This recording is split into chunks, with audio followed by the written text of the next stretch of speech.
right, welcome back to Morning Express, and it is now 23 minutes to 7 o'clock. Time for us to look at the dailies and see what's making headlines this morning. And a quick reminder, later on we're going to be having the newsroom, where we look at how some of the stories that we have covered here in the newsroom have been done and possible angles that may have been left out.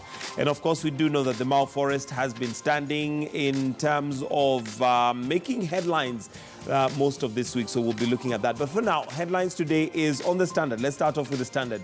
Blame game rocks Uhuru's cabinet over sugar land. Now, a renewed purge against corruption has sparked off Cold War within government as cabinet secretaries engaged in passing the buck, which was not common in the president's first term. But this seems to be a change. Could it be that it's because of the heat that they feel under when things now begin to look like they're working? Let me hand over now to Zinzi, who's going to introduce the panel that we have this morning to review our dailies as they also go through the story. Zinzi. All right, thank you, Michael. Our panel this morning, sitting closer to me, I have Mark Bichachi. He's a communication consultant. On my far end, I have Ochieng Ogodo. He is an environmental journalist. And to my far left, Honorable Yusuf Hassan. He is the Member of Parliament for Kamkunji. Gentlemen, it's always a pleasure to have you this Wednesday morning. Okay, so let's start with the Standard newspaper this morning. The blame game rocks Uhuru's cabinet over sugar and land. Honorable Yusuf, allow me to start with you with today's... First of all, what did you think of this, the article, the front page, number one, and number two? Could we be seeing this as a result of Uhuru's heat up and fight towards corruption in his last term, rather? I think the article is interesting in some ways, but it misses the point. It misses the point, the fact that many of the information that they're quoting came as a result of interrogation, parliamentary committee interrogation of these ministers. These cabinet secretaries have been put to task, and they have been questioned about allegations, misconduct and abuses that have happened relating to their portfolios. And so they are responding through the check and balance system that we have put into place. And to a certain extent, when it comes to that kind of interrogation or examination, every public official would defend their position. And if they feel they're not responsible for that particular error or corruption, of course they would say who was responsible for it. And this is what is happening. To a certain extent, it also clearly shows that there are a democratic system in which Parliament is supposed to check the executive is working to a certain extent. Right. Ochieng Ogodo, do you agree that our democracy is working after we're seeing cabinet secretaries blaming each other for the scandals within their dockets? I think one of the biggest problems with this country is that the way people look at positions when they sit in those positions. If you look at a position as a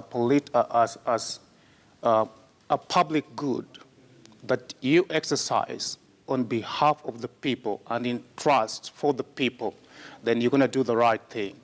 But if you take it for personal reasons, and the people who are around you, your own cronies, then you're going to do wrong things. And when these things come to light, nobody wants to take the blame. And therefore, everybody will be throwing, mud at each other unnecessarily, instead of going to the real issue and ensuring that it's properly tackled once and for all. I mean, we have seen this one happen quite often. It's not the first time you're seeing something like this one. It has been there. We've seen it happen. And I'm not sure whether this will be the end of it. But it's shameful the way things are done and the way people don't want to take responsibilities over places or opportunities they are given to exercise on behalf of the people of Kenya. Right. Mark, as a communication expert, what do you read into this, the whole blame game?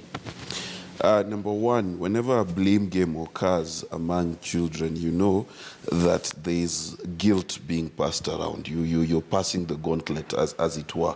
And that's the communication you got to understand. The second thing is this is looking more and more like a house divided. How is it divided? decided. The father has cracked the whip, and then those who have skeletons to hide have run into the closet. But thirdly, and what is most critical, cabinet needs to learn to speak as one voice. That's why it's called a cabinet, and that's why there are things called cabinet decisions. So there is an urgent need for cabinet ministers and CSs, as they are called now, to have the capacity to speak as one voice, including things that are divisive, including things that for them they feel like is putting one or the other in danger. They need to speak in one voice, and the reason they need to speak in one voice is because of this. Number one, there's in the fight against corruption, there's not just criminal liability, there's oversight liability. On whose watch did this happen? Because the reason you're a cabinet secretary is you have a responsibility to guide and lead your ministry to ensure that it works to the public good. So if there was someone who stole R1 billion shillings under your watch, you are responsible for that loss. And passing the gauntlet is not going to change that.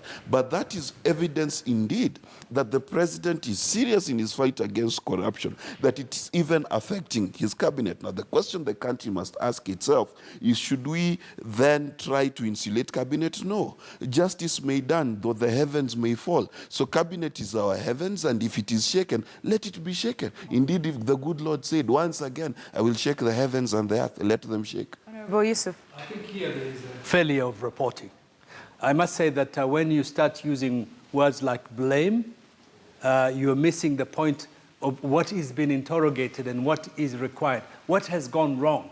I would have expected here an analysis of what these ministers are hiding or refusing to acknowledge, and who is responsible for that. Here we don't get that story. What we get is a personalized.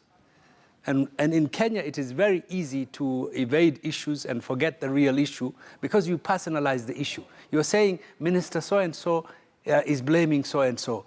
And this blame game is always a good headline to capture a complicated story. But in this particular case, I think there's a failure. We do not get a gist of what really is the issue. We have just been told Minister so-and-so has denied and pointed a finger to another cabinet secretary. I think here there is a failure of reporting, in my understanding of it. You would weigh in on this as well in regards to the accuracy of the story. And then maybe that's what Meshimia is referring to. Sometimes we lose the actual, story itself. Like here now we have the issue of sugar, we have the issue of land, we have Mau Forest, which we're going to be looking at. But do we miss the point when we go personal? When you look at, for instance, in this particular story on the front page of the Standard, we have Fred Matiang'i once clashed with Eden over mercury in sugar, but new reports vindicate interior CS. So do we lose the point here when we look at Matiang'i versus Eden, as opposed to did the sugar have mercury or not?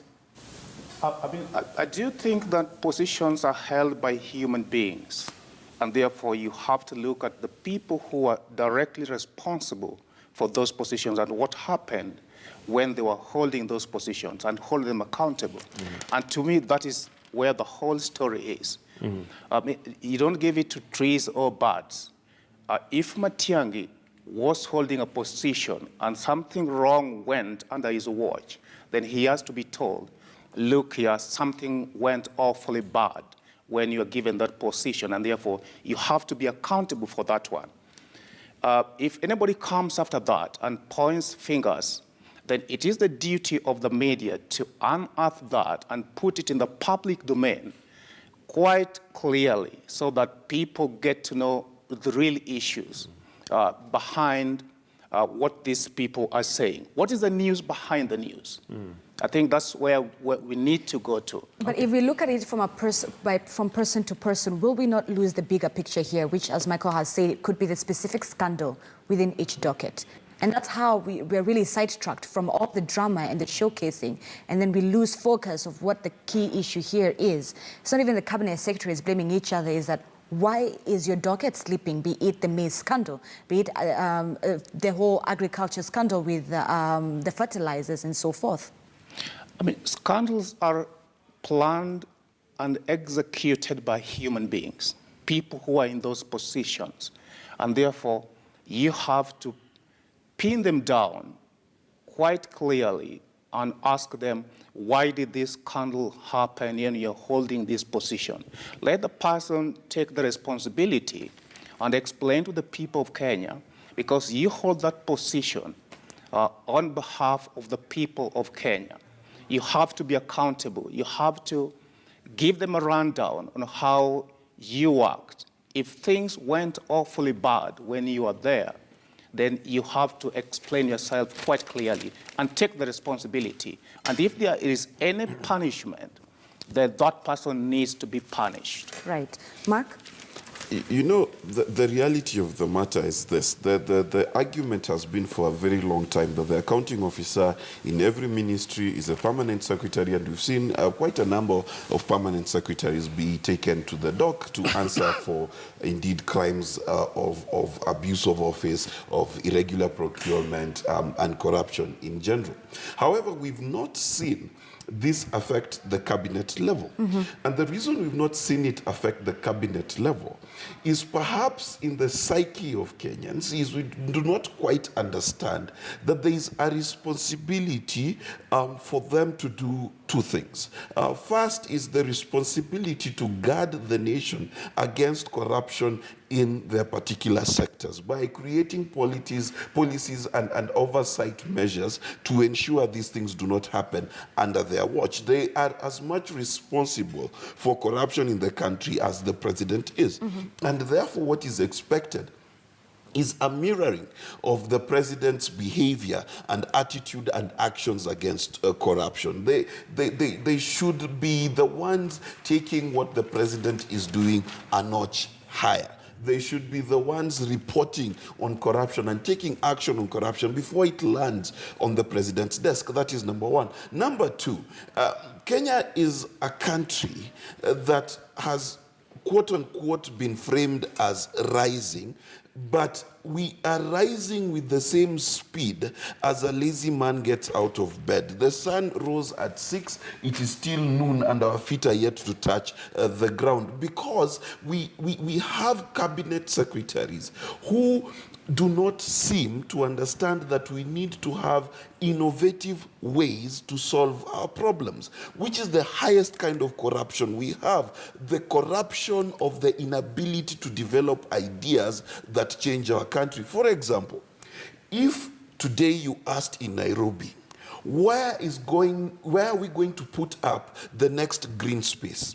The next space where our young people can go to and not pay. If it's not Uhuru Park and Jivanji Gardens, okay? We don't even have space or an idea of where to put space, which we have in abundance. And that tells you no one is focusing beyond 10, 15 years. And that tells you that they're already corrupt. If they're not corrupting us off of our money, then they're corrupting us off of the future we deserve, claiming we are rising. Because if we rise at 6%, we will get to the level of France after 200 years. All right, Michael, what else has gotten your attention in the local dailies? Looking at the time, Zinzi, let's now flip over to the Daily Nation, where we also have the headlines here. Sorry, my lord, there is no cash for your courts and NYS, according to the Nation, with LPOs and is doing better than the judiciary, which will have to deliver justice to 45 million Kenyans on half a budget. Mheshimiwa, over to you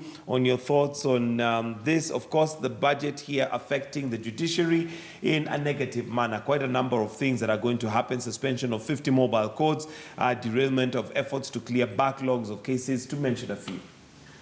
I must say that it's really sad that the judiciary has not been able to get sufficient funding to be able to do its job, given the fact that it is one of the pillars of our democracy.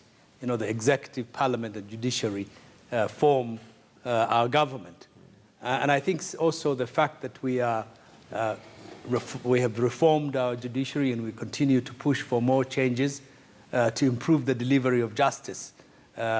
I think it is imperative that they get more. But what has surprised me in this particular situation is why did the Chief Justice wait until after the budget to announce that, in fact, his department or his portfolio was facing serious budget problems? Because it is several months after the budget, and to a certain extent, I think there is a failure here on the part of the Judiciary and the Chief Justice to have started lobbying and pushing for adequate and proper funding for the Judiciary much earlier by convincing parliamentarians, by appealing to public opinion. So I'm wondering why it has taken him so long, and why is it so late? Because the next budget is another year to go. Honourable Yusuf, what sort of influence or impact will this slashing within the judiciary have on the courts, and more so the courts' impact when it comes to fighting corruption on their end?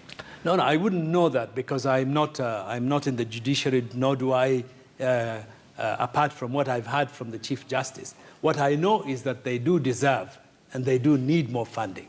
But how much they need and what impact the budget cut will have on them is a matter that we would leave the judiciary to spell out and convince the Kenyan public opinion and the Kenyan parliament that, in fact, they do need and deserve more.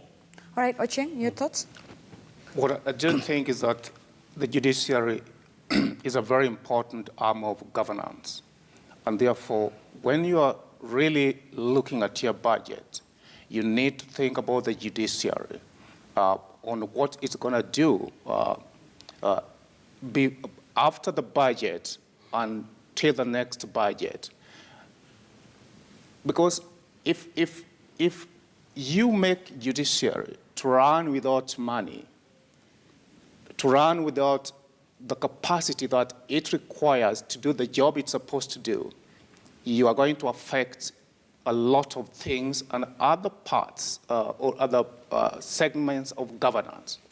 I think this is a very sorry state of affairs for this country. All right. Gentlemen, allow us to wrap up press review on that note. But before we take a quick commercial break, we're asking you this morning your thoughts on whether leadership or other members of parliament here are keen enough when it comes to fighting or to save the Mao forest that we're seeing currently being encroached. That's our Twitter poll question this morning. We'd love to hear your thoughts, so tweet us. When we come back from this short commercial break, we'll jump straight into newsroom and see how we have covered a majority of the stories within the week. We'll be right back.